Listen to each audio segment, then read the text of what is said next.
Hello, my name is Champel Parks. This is my week 1 discussion post on why resonate.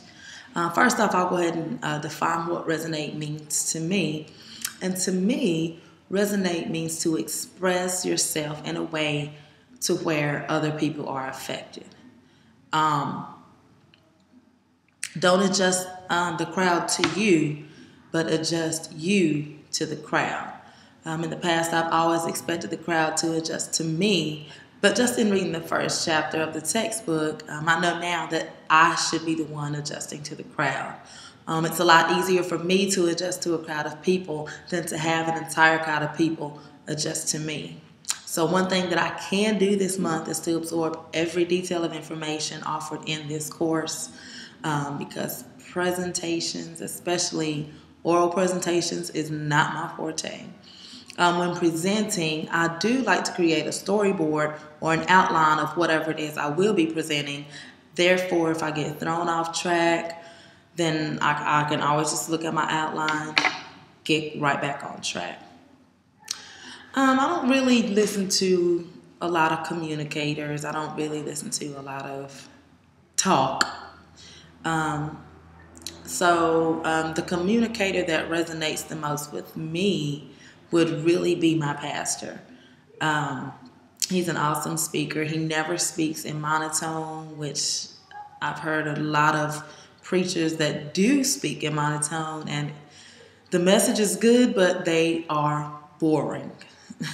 My pastor always engages the congregation when he speaks, and he always connects with me because of the way he breaks down whatever it is that he's teaching on, and he always uses an illustration such as a story or a visual presentation. The difference between a selfish approach and an audience-centered approach would be that the selfish approach is all about the presenter instead of what the audience needs presented to them. The audience-centered approach is the approach where the audience is the main focus. Getting the audience what they need is the main goal instead of the presenter presenting himself to the audience. In order to move away from selfish presentation and toward a presentation effective for an audience, I will have to learn to listen more to what it is that the audience really needs to hear instead of what I think they want to hear in order to get or do something that I want them to do. Being able to listen is very important, especially when presenting something, because if you're not hearing from your audience, especially if they have a simple question and they ask a simple question, but you didn't hear the question right, you heard what you thought you wanted to hear, then you start blabbing off at the mouth, then your audience is lost and you haven't answered the question at all. So listening is very important in presentation.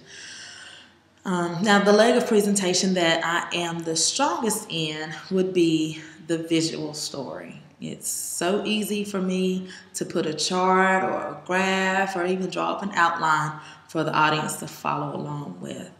But when it comes to the leg of delivery, it's a completely different story.